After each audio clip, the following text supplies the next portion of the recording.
Did you know that your legs might actually have a huge say in how long you live? I know it sounds a little shocking, but the science is crystal clear on this one. People with weak legs, on average, just do not live as long as people with strong legs. Think about two 80-year-olds. One of them can easily get up from their chair, walk across the room without a second thought, and basically take care of themselves. The other one really struggles to get moving and has to rely on a walker or even a wheelchair. Now, the research tells us that the first person is very likely to live quite a bit longer, and the biggest secret separating them is simply the strength in their legs. Before we get into exactly why this happens, and how you can actually turn it around without any fancy gym equipment, I want you to try something with me right now, just right where you are sitting. Try to stand up from your chair without using your hands or your arms to push yourself up. Go on, give it a try, and then just gently sit back down. How did that go for you? If you found it a bit tricky, please do not worry. You are exactly where you need to be. Welcome to Elderly Heart Talks. If you want to keep your independence and really enjoy these golden years, please go ahead and subscribe to the channel and let us start building that strength together. Let us talk about a silent thief that sneaks up on almost all of us as we get older. The truth is, our muscle strength actually peaks when we are in our 20s or maybe our early 30s. After that, if we are not actively working to keep that muscle, we slowly lose about 1 to 2% of it every single year. I know 1 or 2% sounds like absolutely nothing, and you do not even notice it is happening. But if you let that add up over 20 or 30 years, you are suddenly missing a massive amount of your strength.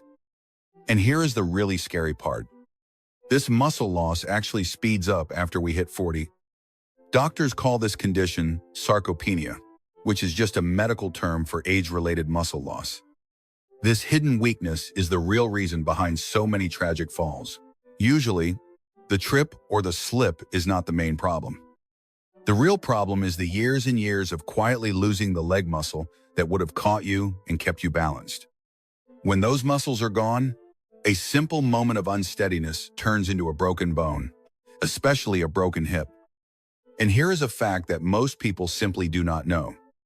When an older adult breaks their hip, there is a 30% chance they will pass away within the very first year. 30%. It is heartbreaking.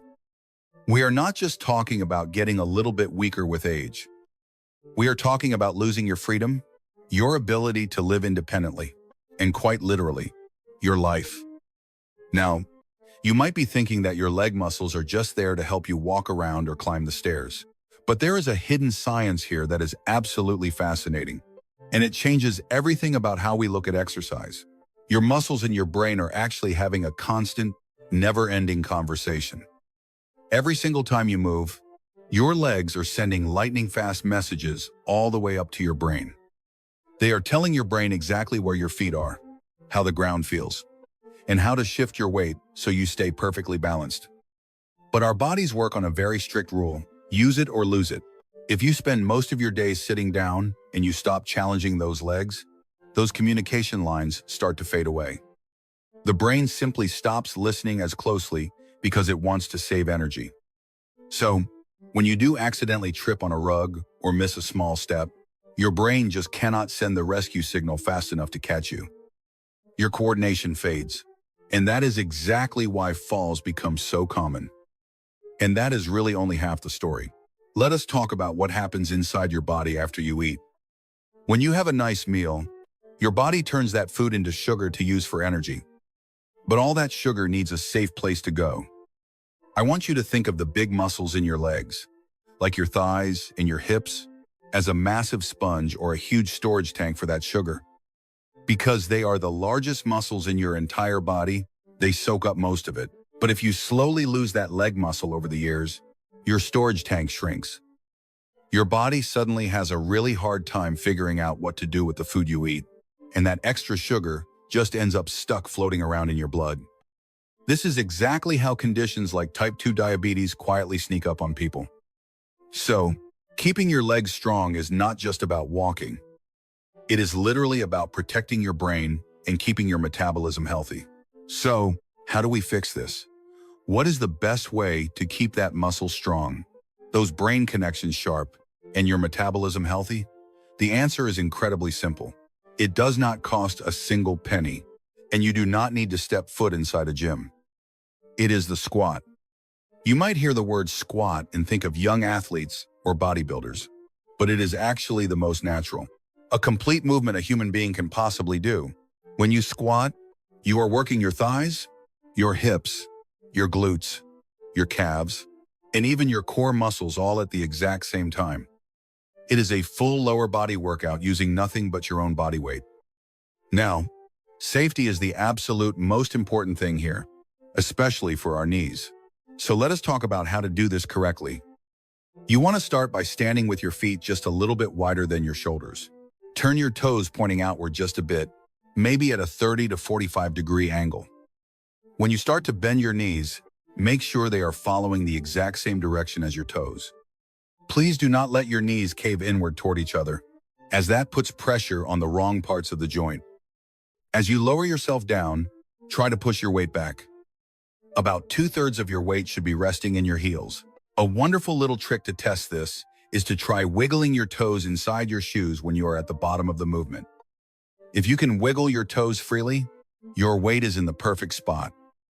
If standing in the middle of the room and doing this feels like a bit too much right now, that is completely fine. The absolute best and safest way to start is by using a sturdy dining room chair. Simply sit near the edge of the chair, plant your feet firmly using the form we just talked about, and practice standing up and sitting back down slowly without using your hands to push off. That is a perfect squat. Before you begin this new routine, I want to gently remind you to be kind to your body and take your time.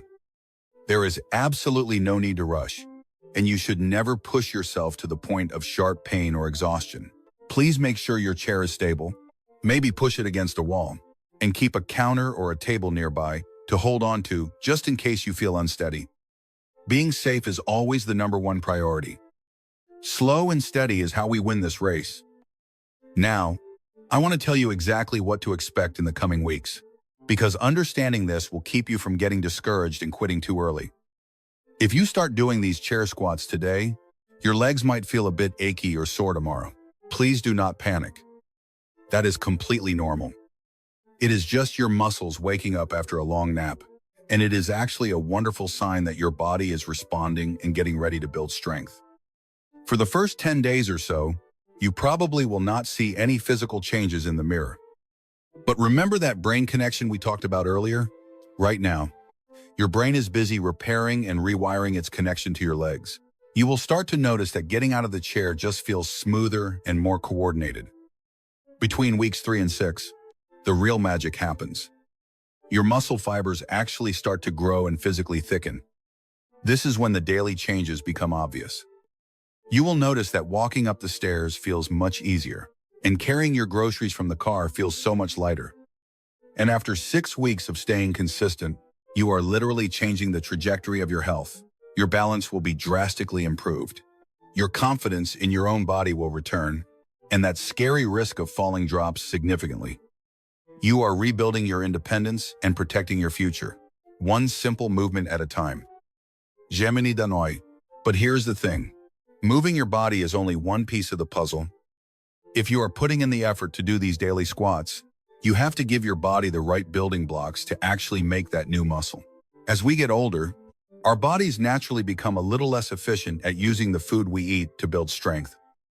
That means you need to pay extra attention to getting enough good, high-quality protein every single day.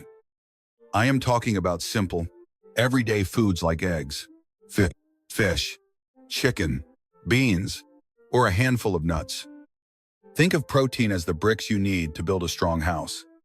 Without the bricks, all that beautiful effort you put into your squats just will not give you the results you deserve. And please, do not forget to drink plenty of water throughout the day. Your joints and your muscles desperately need to stay hydrated so they can move smoothly and without pain. At the same time, we need to gently let go of a few everyday habits that are quietly working against all your hard work. The absolute biggest one is sitting for too many hours straight. I know how incredibly easy it is to get comfortable in your favorite chair and watch television or read a book for an entire afternoon. But sitting completely still for hours is like sending a direct signal to your brain to turn off those leg muscles all over again. Try to make a simple rule for yourself. Every single hour, just stand up. Maybe do one of those chair squats we just learned, and take a short walk around the house, even if it is just into the kitchen for a glass of water to break up the sitting. We also need to keep an eye on those extra sugary snacks and highly processed foods that sneak into our daily routine. Remember how we talked earlier about your muscles being a storage tank for sugar? If you eat too many sweet treats that do not have any real nutrition, you will simply overflow that tank, making it harder for your body to stay healthy. Try swapping out those heavy desserts for a piece of fresh fruit or a small cup of yogurt. It is a very small change, but your metabolism and your heart will thank you for it. As we wrap up today, I want to leave you with a thought that is very close to my heart. We have been told for so long that growing older simply means growing weaker, that we just have to accept losing our strength and fading away. But please hear me when I say that absolutely does not have to be your story. I want you to take a moment and just picture your future. Picture yourself at 70 or even 80 years old. You are stepping out of your front door for a peaceful morning walk. You are getting down on the soft carpet to laugh and play with your grandchildren. And you are getting right back up again without needing anyone to pull you to your feet. You are living your life on your own terms, with true dignity and independence. That beautiful, strong future is not just an empty wish. It is something you are building right now, today, with the gentlest of choices. Your legs are the foundation of that freedom. So, I would love for you to make a small, quiet promise to yourself. Just try to do 10 of those gentle chair squats every day. Some days you will feel full of energy, and some days your body might feel a little tired, and that is perfectly okay. Just do your best. Give yourself grace, but keep showing up, because your body will thank you for every single effort. Thank you, from the bottom of my heart, for letting me share this time with you today.